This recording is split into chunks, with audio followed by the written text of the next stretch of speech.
आज की क्लास में हम कंज्यूमर प्रोटेक्शन के बारे में स्टडी करेंगे। कंज्यूमर प्रोटेक्शन एक्ट ये आपका एनवायरनमेंट का मोस्ट इम्पॉर्टेंट टॉपिक है। अगर मैं मुझसे कोई पूछा जाए कि मैम एनवायरनमेंट में हमें क्या करना चाहिए, तो मैं सिंपल से यही बोलूंगी कि कंज्यूमर प्रोटेक्शन एक्ट है। वैसे तो एक्ट आपके पास एक्ट है, ठीक है। तो पर स्टार्टिंग में थोड़ा सा इसका ब्रीफ डिस्क्रिप्शन भी हमें करना है कि कंज्यूमर प्रोटेक्शन होता क्या है।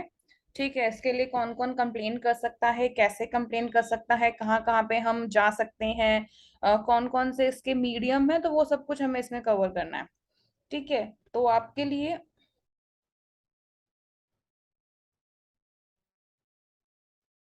एक तो फेमा का एक्ट बहुत इंपॉर्टेंट है। ठीक है, एक आपके लिए जैसे फेमा का एक्ट है, कंज्यूमर प्रोटेक्शन एक्ट है, और आपकी मॉनेटरीज एंड फिस्कल पॉलिसीज हैं, ये इंपॉर्टेंट है। That's it. ठीक है, बाकी तो बेसिक पार्ट हमारा हो चुका है। सिर्फ ये तीन चीज इंपॉर्टेंट है आपके एनवायरनमेंट के टॉपिक में। तो मैंने पहले ही कहा था कि एनवायरनमेंट का टॉपिक बहुत ही सिंपल है, छोटा सा। ठीक है, तो हम कंज्यूमर ये प्रोटेक्शन है, तो ये वाला जो टॉपिक है ये आपका 12th स्टैंडर्ड से है। ठीक है ना, 12th है, हाँ 12th स्टैंडर्ड से है।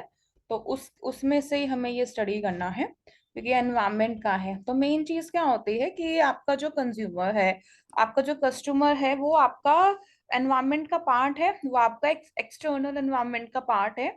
ठीक है, और वो जब आपका एक्सटर्नल एनवायरनमेंट का पार्ट है, तो आपके भी अपने कुछ राइट्स बनते हैं। ठीक है, कि आप अपने कंज्यूमर को प्रोटेक्ट करें। तो consumer protection refers to protecting the consumer against anti consumer trade practices. कह रहे हैं कि एंटी कंज्यूमर ट्रेड प्रैक्टिसेस के अगेंस्ट कंज्यूमर्स को प्रोटेक्ट करना। यानी कि कंज्यूमर, यानी कि कोई भी ऐसे आपने पता होगा, लाइक ये अभी मेरे साथ कल का ही सीन है। कल जैसे लहसुन अदरक होते हैं, इनके पेस्ट आते हैं ना, तो उसमें मतलब जो डेट होती है वो ध्यान से नहीं देखी गई होगी। ब्रदर ने उसमें ध्यान से डेट नहीं देखी, तो मैंने तो उसको पैकेट को रखा कि ताकि मैं कभी वहां से निकलूं तो मैं उनको दिखा सकूं। ठीक है, तो ये हमारे क्या है, ये हमारे अधिकार है, हमारे राइट्स हैं कि हमारे लिए, यानी जो कोई भी अनफेयर मीन्स है या वो हमें अनफेयर गुड्स है, चीप क्वालिटी या बेकार क्वालिटी का एक्सपायरी गुड्स है, वो हमें नहीं देंगे। तो ये हमारे लिए क्या है, ये हमारे कंज्यूमर का प्रोटेक्शन है। तो कोई भी एंटी कंज्यूमर ट्रेड प्रैक्टिसेस यानी कि प्रोड्यूसर्स और सेलर्स के द्वारा होती है। और मैंने आज के ऑनलाइन क्लास में बहुत ही सिंपल टॉपिक इसलिए रखा है, क्योंकि आप लोगों के लिए ये समझना भी इजी हो जाएगा। ये नहीं लगेगा कि हमें ये इस टॉपिक को ऑफलाइन की कोई इतनी खास नीड नहीं लगेगी। ठीक है, तो anti consumer trade practices by the producers और सेलर्स के अगेंस्ट कंज्यूमर को प्रोटेक्ट करना। तो कंज्यूमर प्रोटेक्शन है, means protecting the consumers from exploitation due to unfair and restrictive trade practices. ठीक है, यानी अनफेयर और रिस्ट्रिक्टिव ट्रेड प्रैक्टिसेस के द्वारा, यानी एक्सप्लोटेशन से कंज्यूमर को प्रोटेक्ट करना। तो कंज्यूमर को अपने आप को क्या करना, प्रोटेक्ट करना होगा हमें अनफेयर और रिस्ट्रिक्टिव ट्रेड प्रैक्टिसेस से। ठीक है, नेक्स्ट है अनफेयर ट्रेड प्रैक्टिस क्या होती है। जैसे कि हमें क्या, वो सारी एक्टिविटी जिसमें हमें सिर्फ सेल्स के ऊपर ध्यान दिया जाता है। ठीक है, तो unfair trade practice means any unfair method और अनफेयर और डिसेप्टिव प्रैक्टिस होती है for the purpose of promoting the sale, जो सेल को करने के लिए की जाती है। तो for the purpose of promoting the sale, use और सप्लाई ऑफ एनी गुड्स, और for the provision of any service, यानी कि किसी भी सर्विस के प्रोविजन के लिए या किसी भी गुड्स के सप्लाई के लिए, यूज के लिए, सेल को प्रमोट करने के पर्पस के लिए जो कोई भी हमारी अनफेयर, ठीक है, या डिसेप्टिव प्रैक्टिस होती है। रिस्ट्रिक्टिव ट्रेड प्रैक्टिस का मतलब क्या होता है कि देखो, रिस्ट्रिक्टिव ट्रेड प्रैक्टिस में थोड़ा सा फर्क है, ये प्लीज थोड़ा समझिएगा। Unfair is a different one. तो unfair trade practice means any unfair method, कोई भी अनफेयर मैथड और unfair method, deceptive method practice for the purpose of promoting the sale, sale करने के लिए, ठीक है, यूज के लिए, और सप्लाई ऑफ एनी गुड्स, मतलब हम क्या कर रहे हैं, अनफेयर ट्रेड प्रैक्टिस में आपके पास इंक्लूड होता है कि जैसे मैंने क्या किया, सेल्स की, ठीक है। अनफेयर, अनफेयर माने ट्रेड, समझिएगा, ट्रेडिंग कर रही हूँ। ट्रेडिंग का मतलब है कि मैं यानी कि सेलिंग एंड बाइंग कर रही हूँ, ठीक है। तो यहाँ सेलर है तो वो सेल कर रहा है अनफेयर तरीके से, सिर्फ और सिर्फ उसका जो मोटिव है वो सेल करने का है, ठीक है। अनफेयर तरीके से वो क्या कर रहा है, सेल कर रहा है। तो ये आपकी होती है अनफेयर ट्रेड प्रैक्टिस। एक होती है रिस्ट्रिक्टिव ट्रेड प्रैक्टिस, ठीक है। ये क्या करता है कि बस उसे क्या करना है, यहाँ पर about the manipulation of price, यानी कि उसने क्या किया, प्राइस के मतलब ट्रेड प्रैक्टिस तो की है, अनफेयर तो नहीं है, कहीं ना कहीं आप उसे अनफेयर नहीं कह सकते हैं, लेकिन आप ये कह सकते हैं कि अच्छा पहले ना उसने हमें जो प्राइस दिया था उससे वो ज्यादा बोल रहा है, मार्केट में सप्लाईज को अफेक्ट करेगा। तो means a trade practice which tends to bring about manipulation of price, वो ट्रेड प्रैक्टिस जो कि दाम के, प्राइस के मैनिपुलेशन के बारे में बताता है। तो which tends to bring about manipulation of price और इट्स कंडीशंस ऑफ डिलीवरी, यानी कि मतलब ये होती है, मतलब कंडीशन लगा दी गई।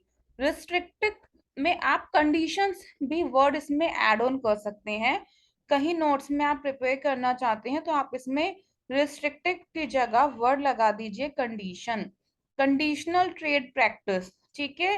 ट्रेड प्रैक्टिस जो कि tends to bring about manipulation of price, यानी ये अनफेयर नहीं है, लेकिन कहीं ना कहीं मुझे ऐसा फील हो रहा है कि वहां से भाई वो ना मना कर रहा है, वो ये कह रहा है कि मैं सिर्फ जो गुड्स है वो जो डिलीवरी होगी वो सिर्फ गुड्स की ये जो मेन एरियाज है वहीं तक होगी, हमारे एरियाज तक नहीं होगी।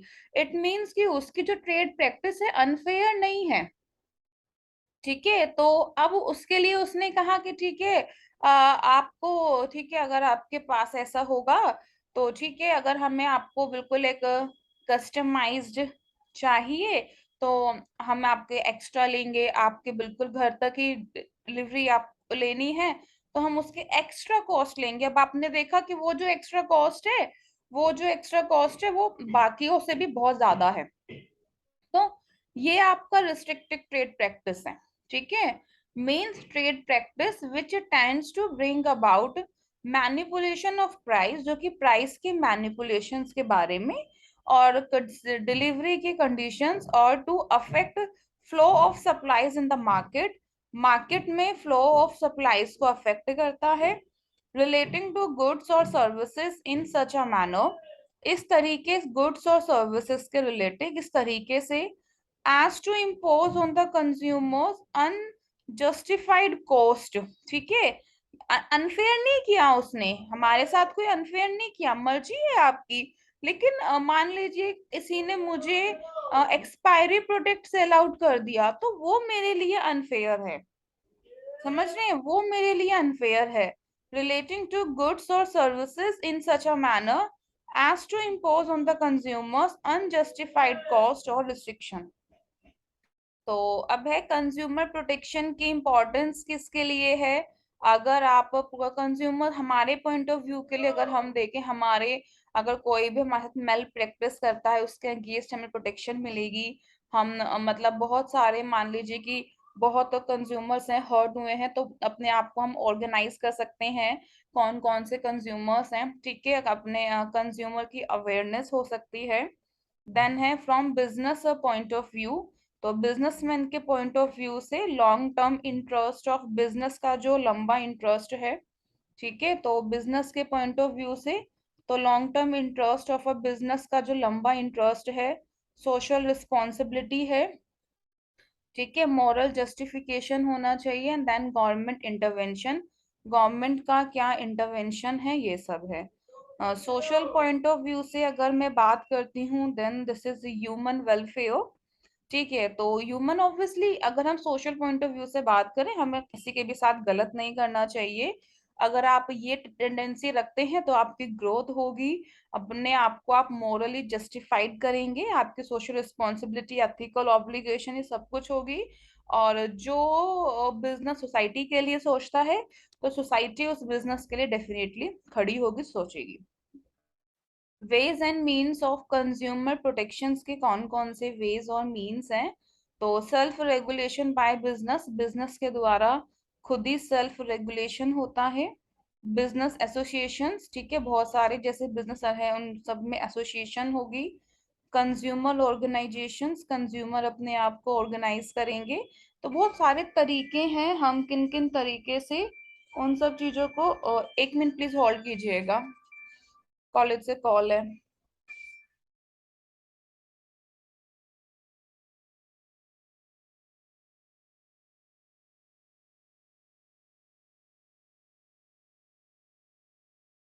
सन्नी, बारिश हो रही है तुम्हारे यहाँ?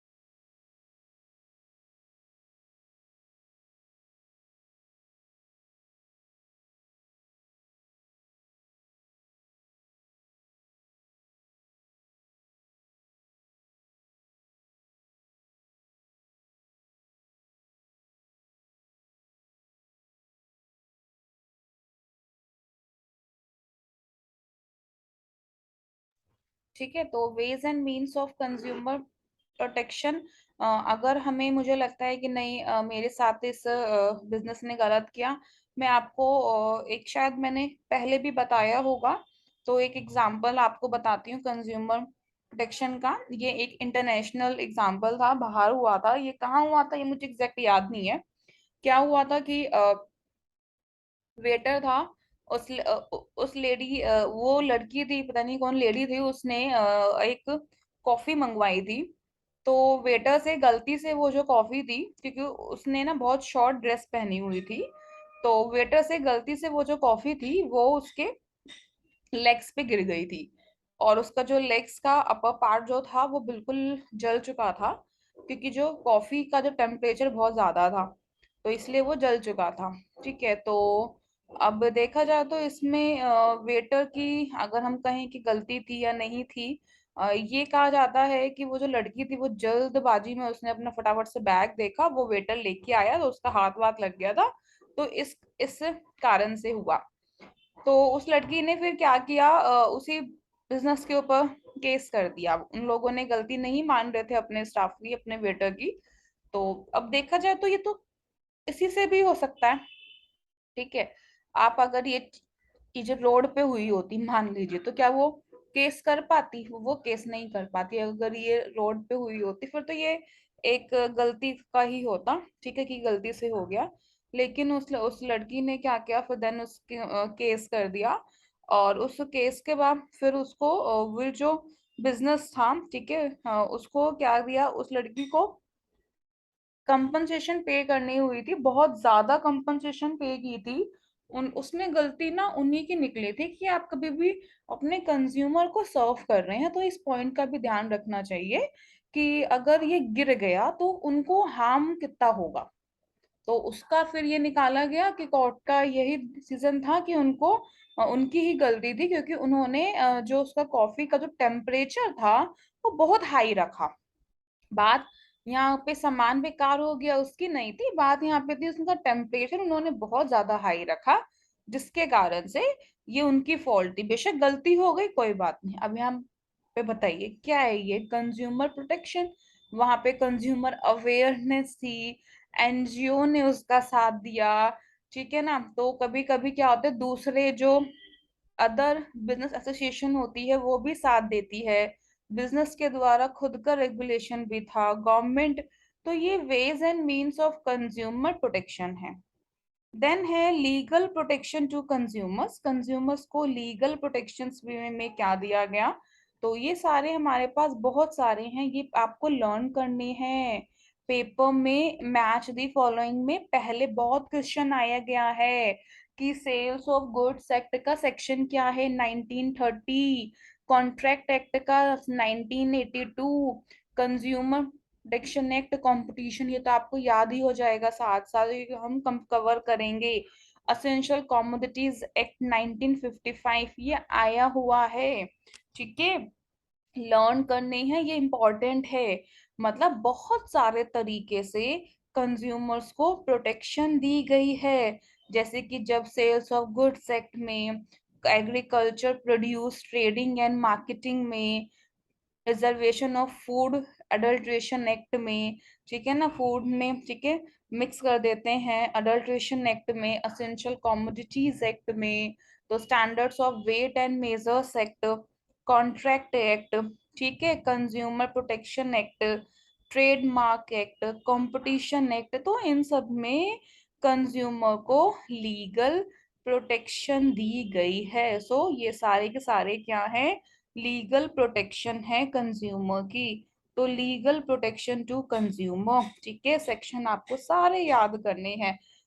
इनका देखिए, क्योंकि आपको एक्ट में स्पेसिफाइड है कौन कौन से एक्ट करने हैं, तो इसीलिए इतने अंदर का पढ़ने की खास जरूरत नहीं है, ठीक है।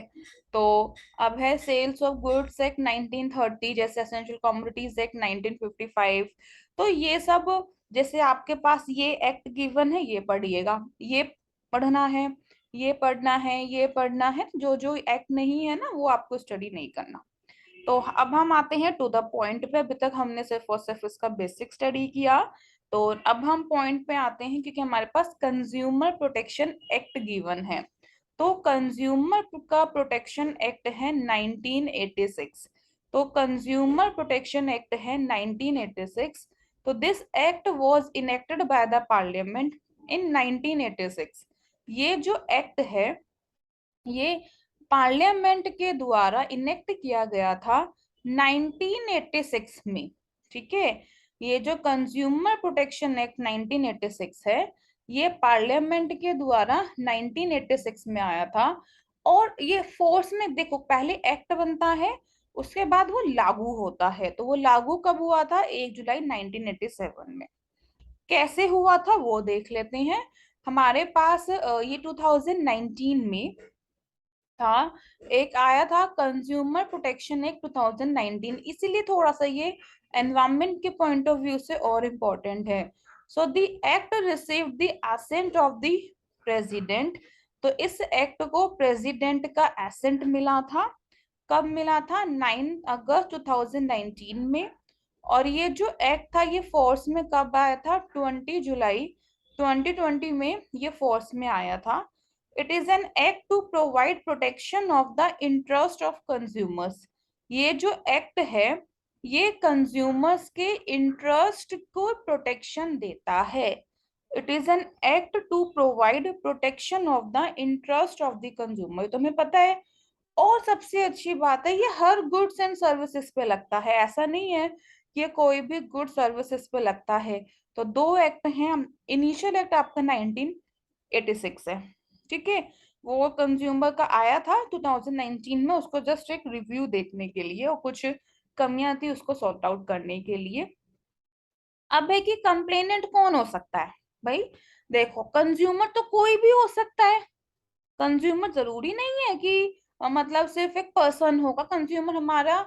मान लीजिए कि आप एक बात बताइए, कोई भी स्टेशनरी का सामान है, कुछ भी सामान है, क्या वो हमारी गवर्नमेंट यूज नहीं करती, वो भी करती हैं, बिजनेस भी यूज करते हैं, एक से ज्यादा कंज्यूमर यूज कर सकते हैं। मान लीजिए उस गुड्स को खाने से किसी की डेथ हो जाती है या कुछ ऐसा हो जाता है, तो उसका लीगल रिप्रेजेंटेटिव उसको यूज कर सकता है, उसका लीगल हायर उसे यूज कर सकता है, ठीक है। In case of consumer being a minor है, तो उसका पेरेंट्स लीगल गार्जियन कर सकते हैं। तो कंप्लेनेंट तो कोई भी हो सकता है, ठीक है ना। कंप्लेन आप मतलब इसके अगेंस्ट करोगे, ऑब्वियसली आपको मतलब कुछ ना कुछ लॉस हुआ है, नुकसान हुआ है, आपके साथ कोई अनफेयर प्रैक्टिस हुई है, ठीक है, तो ये है ऑल गुड्स एंड सर्विसेज। देखिए, आजकल रिस्ट्रिक्टिव ट्रेड प्रैक्टिसेस के अगेंस्ट केस करना तो सबको ठीक नहीं लगता। ठीक है, क्यों? क्योंकि रिस्ट्रिक्टिव में आपके पास क्या है, आपने उनकी कंडीशंस को जानते हुए डिसीजन लिया ना गुड्स को खरीदने का। भाई जैसे आपने कुछ ऑनलाइन शॉपिंग मंगाते हो, तो मैं भी देखती हूँ ऑनलाइन शॉपिंग में कि अच्छा शिपिंग चार्ज कितना है। एक बार एक वेबसाइट थी, उसका ना शिपिंग चार्ज 250 रुपी था। तो मैंने कहा यार इतने का ये सामान नहीं है, इतने का तो ये चार्ज हो जाएगा, तो मैं तो नहीं मंगवा रही हूँ। This is your restrictive trade practices.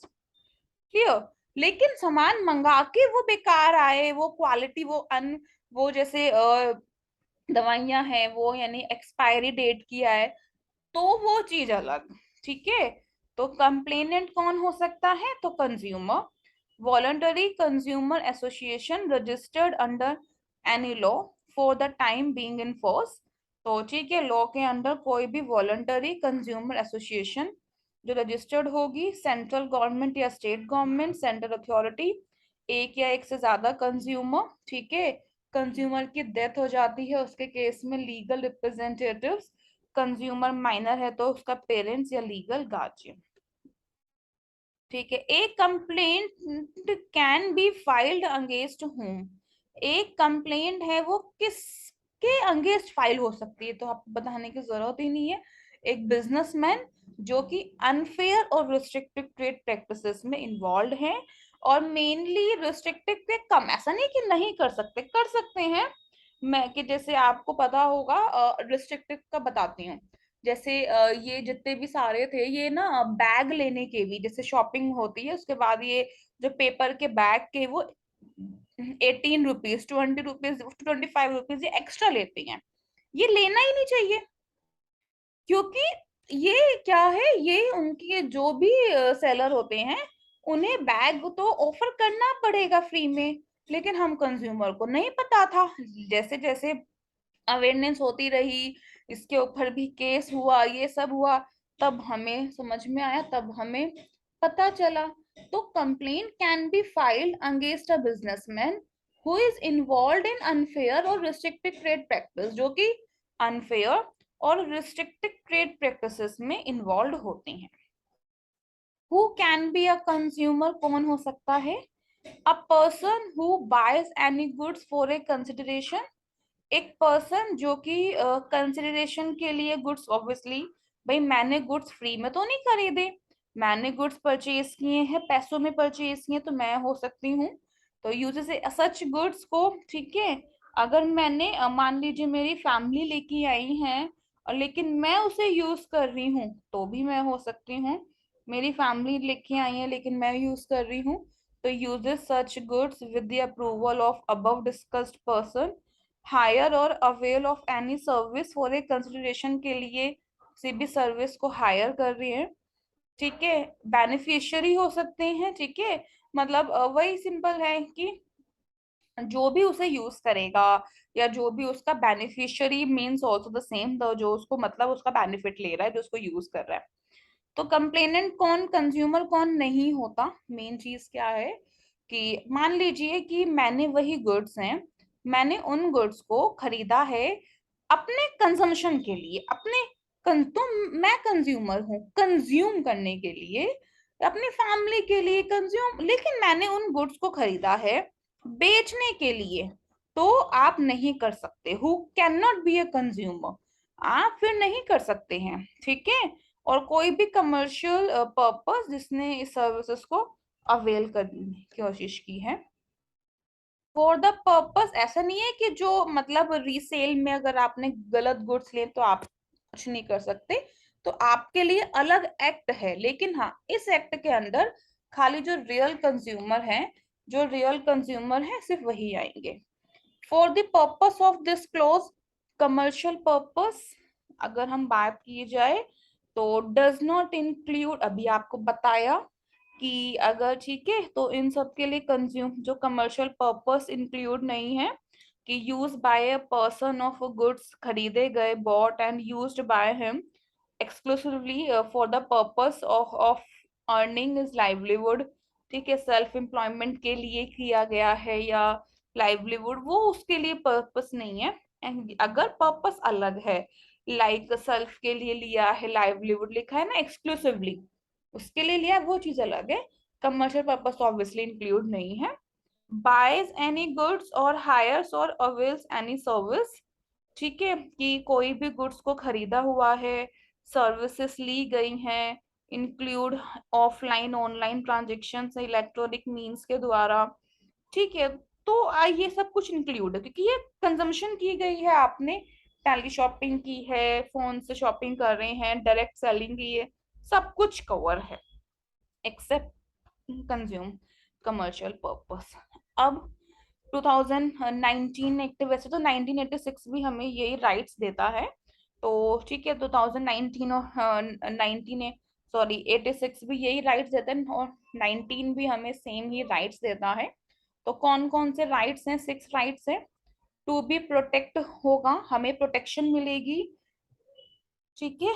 कोई भी अगर हमें मिलेगी उस गुड सर्विसेज के एंगेस्ट, अगर हमारी लाइफ और प्रॉपर्टी को नुकसान हुआ है, हमें कंप्लीटली इन्फॉर्म किया जाएगा। अगर मैं गुड्स लेने गई हूँ, जैसे मैं पूछ सकती हूँ बताइए इसकी क्वालिटी कैसी है, इसका प्राइस कैसा है, ठीक है, ये प्योरिटी है या नहीं, इसको वॉश कैसे करना है, क्या है, ये मुझे इन्फॉर्मेशन लेने का भी अधिकार है। बिकॉज ये नहीं कि आपको सिर्फ खरीदने के बाद, खरीदने से पहले भी आपको ये राइट है, right to be assure access to a variety of goods, ठीक है, बहुत सारे वैरायटी में देख सकती हूँ गुड्स की, प्रोडक्ट्स की, कि भाई अच्छा ये चीप, भाई होता है ना कि मैं वहां मार्केट गई, फिर मैंने फाइनली वहां से परचेज किया, ऐसे ही करते हैं, हम भी देखते हैं। तो ये हमारा अधिकार है, राइट्स है। राइट टू बी हर्ड, ठीक है ना। ऑब्वियसली अगर आपको ऐसा लगता है कि आपका जो मतलब आपके साथ जो है वो सही नहीं हुआ, या आपके पास आपका जो मतलब इंटरेस्ट है, ठीक है, वो इस चीज के लिए है, तो आपका बिजनेसमैन भी आपके उस राइट्स को सुनेगा, और आपका जो कोर्ट है अगर आप वहां भी जाते हैं तो भी आपके उस राइट्स को सुनेंगे, ठीक है। तो कोर्ट के लिए एक अलग से है, that is a right to seek redressal, ठीक है। अगर आपके पास कोई भी अनफेयर ट्रेड प्रैक्टिस हुई है, रिस्ट्रिक्टेड ट्रेड प्रैक्टिस हुई है, तो आप अपने उसके अगेंस्ट रिड्रेसल कर सकती हैं। Right to consumer awareness for their rights and responsibilities, तो अपने राइट्स और रिस्पॉन्सिबिलिटीज के लिए कंज्यूमर अवेयरनेस का अधिकार। तो right to consumer awareness for their rights and responsibilities, clear. अब है जैसे मान लीजिए कि जैसे राइट टू सीक रिड्रेसल में हम कहाँ कहाँ जा सकते हैं, कैसे कैसे जा सकते हैं, तो हमें सबसे पहले ये कुछ अथॉरिटीज हैं, ठीक है, कमीशंस हैं, ये तो हम बाद में पढ़ेंगे कमीशंस, ओके ओके, क्योंकि कमीशंस तो अगले क्लास में ही हो पाएगा, ठीक है। ये नेशनल स्टेट एडिएशंस वो अलग है, ये काफी लंबी है, ये तो रेमेडीज कंज्यूमर अवेयरनेस, ये सिंपल है, ठीक है। तो मेन हमें कितना पार्ट, वो ये वाला commission, state commission, redressal district, ये सब इम्पोर्टेंट है, लेकिन उतना इम्पोर्टेंट ये वाला हम कवर कर लेते हैं। देखिए हमारे पास क्या है, बहुत सारी काउंसिल्स हैं, दीदी, मतलब सेंट्रल लेवल पे अलग काउंसिल है, स्टेट्स लेवल पे अलग काउंसिल है, एंड डिस्ट्रिक्ट लेवल पे अलग काउंसिल है। सबसे पहले मैं आपको इन काउंसिल के बारे में बताती हूँ। तो अब देखिए ये जो काउंसिल है सेंट्रल गवर्नमेंट की है, तो सेंट्रल लेवल पर है, तो सेंट्रल गवर्नमेंट ने central consumer protection council establish की है, और minister incharge of the department of, कह रहे हैं कि आपके पास सेंट्रल गवर्नमेंट में कंज्यूमर अफेयर्स के डिपार्टमेंट का जो मिनिस्टर इंचार्ज है वो चेयरपर्सन होगा। कौन होगा मतलब, अभी सिर्फ ये नहीं बता रही हूँ क्या है कैसे नहीं है, ये सिर्फ आपको काउंसिल्स हैं अलग अलग, ठीक है, कंज्यूमर्स के लिए, कि ठीक है कहाँ कहाँ जाना है। तो जैसे सेंट्रल गवर्नमेंट का कैसे काउंसिल है, तो सेंट्रल गवर्नमेंट ने अपनी काउंसिल सेटअप की है जिसका नाम है सेंट्रल कंज्यूमर प्रोटेक्शन एक्ट, जो इस कंज्यूमर अफेयर्स डिपार्टमेंट है हमारे गवर्नमेंट में, सेंट्रल गवर्नमेंट में, आपको पता है जितने भी सारे डिपार्टमेंट्स आते हैं वो सेंट्रल गवर्नमेंट के अंडर ही आते हैं। तो उसमें जो मिनिस्टर है, ठीक है, जो उसका इंचार्ज है, वही चेयरपर्सन है इसी काउंसिल का। क्लियर? तो इसी काउंसिल का वही चेयरपर्सन है। क्योंकि हमें फिर पता है क्या होता है, वो सेम सेम क्यों रख देता है, क्योंकि अगर हम इस काउंसिल का अलग से चेयरपर्सन हायर करेंगे तो उनको हमें अलग से सैलरी पे आउट करनी पड़ेगी। तो इट्स बेटर, क्योंकि वो कंज्यूमर अफेयर्स का मिनिस्टर्स भी है, तो उसी को हमने चेयरपर्सन रखा। Council shall meet as and when necessary, but at least one meeting होती ही है। मतलब जब जब भी उन्हें लगता है कि नहीं हमें मीटिंग करनी चाहिए, वो कर सकते हैं। लेकिन आपको कम से कम हर साल एक मीटिंग तो करनी ही करनी है। बहुत सिंपल है, इसमें कुछ है ही नहीं। तो एज अ कुछ मैंडेटरी नहीं है, बस ये काउंसिल के तौर पे ही है। तो इस काउंसिल का ऑब्जेक्ट क्या होता है कि सबसे पहले आप ये देखिएगा कि कंज्यूमर के राइट्स और तो नहीं बढ़ते जा रहे हैं। कंज्यूमर के राइट्स के को प्रोटेक्ट करने के लिए, उन्हें प्रमोट करने के लिए हमें क्या क्या करना चाहिए, दैट्स इट। हार्डली इस सब में जो काउंसिल होती है, कभी भी इनकी ईयर वाइज में होती है ना मीटिंग, उसमें हाफ एन आवर या 1 आवर का ही टाइम लगता है, इतना टाइम नहीं लगता है। क्योंकि जब केसेस आते हैं ना तो ज्यादा टाइम लगता है। और जब आपको सबसे पहले पता है, जब कभी भी जैसे करोल बाग का मैंने आपको इंसिडेंट था बताया होगा, जैसे करोल बाग में आग आग लगी थी, ठीक है। कोचिंग सेंटर्स में वहां आग लगी थी, उसके बाद ही बहुत सारे स्टेप्स लिए गए, बहुत सारे चेंजेस आए, आपको पता है। क्योंकि वहां पे क्या था कि मतलब बहुत सारे फ्लोर्स थे, ठीक है। उसका जो प्रेशर बहुत ज्यादा हाई था, ठीक है। और वहां पे जो भागने का सिस्टम था, आपने देखा होगा वहां पे क्या था, भागने का जो उतरने का भागने का सिस्टम उतना ना अच्छा नहीं था, मतलब फ्रीली नहीं था। तो तब से क्या हुआ, एक मतलब दोबारा से लो आ गया। क्या आया कि अगर आपको, ठीक है, बिजली, अगर आपने 3 मंजिल घर बनाया है तो आपको नीचे पार्किंग का स्पेस रखना पड़ेगा। कार पार्किंग का स्पेस, अगर 3 मंजिल घर है, नीचे फ्लैट नहीं बनेगा, तो दिस इज फॉर सेफ्टी, ताकि सब लोग इजी इजीली जल्दी जल्दी भाग सके अगर इमरजेंसी आए तो।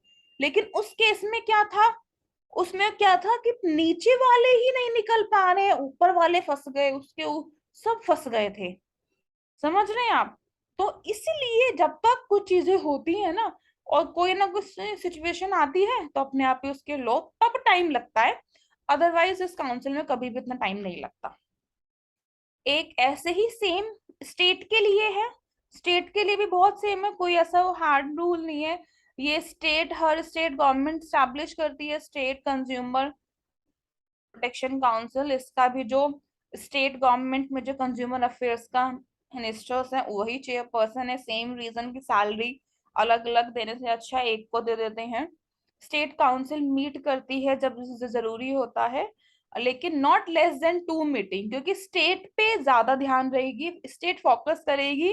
सेंट्रल पे क्या होता है कि जब स्टेट का डिसीजंस होते हैं वो सेंट्रल एक बार चेक कर लेती है वन वन मीटिंग में। तो स्टेट में ध्यान रखना है कि 2 मीटिंग तो होगी ही होगी। और बाकी वही होता है कि स्टेट्स के अंदर कौन, मतलब हमारे से स्टेट्स के अंदर कहाँ पे लीगल प्रैक्टिस हो रही है, कंज्यूमर प्रोटेक्शंस का कहाँ पर है। तो हमारे लिए डिस्ट्रिक्ट कंज्यूमर प्रोटेक्शन काउंसिल्स भी वही सेम है। तो पर ये आपको मालूम होगा कि जो डिस्ट्रिक्ट होती है वो स्टेट के अंदर ही आती है। तो और कोई डिस्ट्रिक्ट गवर्नमेंट तो नहीं है, लेकिन डिस्ट्रिक्ट के लिए आपके पास स्टेट गवर्नमेंट ने ही स्टैब्लिश किया है डिस्ट्रिक्ट, ठीक है। क्योंकि स्टेट गवर्नमेंट के पास भी बहुत काम होते हैं। तो होता क्या है, मैं आपको जनरली बताती हूँ कि मेन काम ना डिस्ट्रिक्ट लेवल पे चलता है, ठीक है। ये जो आपके बीडीओ के ऑफिस होते हैं ना, वहां मेन काम चलता है। वहां से, ठीक है, डिस्कशन ऊपर जाती है, स्टेट पे जाती है, स्टेट से नेशनल पे जाती है, ठीक है। और क्योंकि हर स्टेट्स, हर हर डिस्ट्रिक्ट का अपना अपना है, तो कोई भी मैटर, कोई भी केस आता है, सबसे पहले वो डिस्ट्रिक्ट पे जाएगा, ठीक है। उस डिस्ट्रिक्ट से अगर सॉर्ट आउट नहीं होता, देन वो नेशनल स्टेट पे जाएगा, देन वो नेशनल पे जाएगा। ये तो एक सिंपल सा है। तो इस डिस्ट्रिक्ट का जो कलेक्टर होता है, ऑब्वियसली जो उस डिस्ट्रिक्ट का जो मतलब डिस्ट्रिक्ट कलेक्टर है, मजिस्ट्रेट है, वही उसका चेयरपर्सन होगा। तो डिस्ट्रिक्ट काउंसिल जब जब भी उसको मीटिंग लगती है, नीड होती है, वो मिलती है। जैसे कि मान लीजिए कि कोई न्यूज़पेपर में बहुत अच्छा एक मतलब केस आ गया है, कुछ ऐसे आ गया है, कैंपनिंग हो रही है या कुछ है, तब तो मिलना कंपलसरी है। चाहे डिसाइडेड हो या नहीं हो, अदरवाइज 2 बार बिटिंग तो होनी ही चाहिए। और इसका भी मेन ही ऑब्जेक्टिव होता है कि उसको इस एक्ट के अंडर कंज्यूमर प्रोटेक्शन के लिए, प्रोटेक्ट प्रमोशन और प्रोटेक्शन के लिए सर्विसेज रेंडर करनी है। ठीक है, तो अभी थोड़ी देर में नेक्स्ट मीटिंग भेजूंगी। ठीक है, 1 मिनट, ये वाला तो हो गया स्टेट। तो ये बाकी कमीशन है, कमीशन भी इजी है, कमीशन में से क्वेश्चंस आते हैं। ठीक है, ये नहीं आते क्वेश्चन, इसमें से बहुत ही कम क्वेश्चंस आते हैं, फिर भी समझाने हैं वो तो समझा दूंगी। लेकिन कमीशंस में से क्वेश्चंस जो होते हैं बहुत ज्यादा आते हैं, वो हम नेक्स्ट क्लास में करते हैं। अभी कर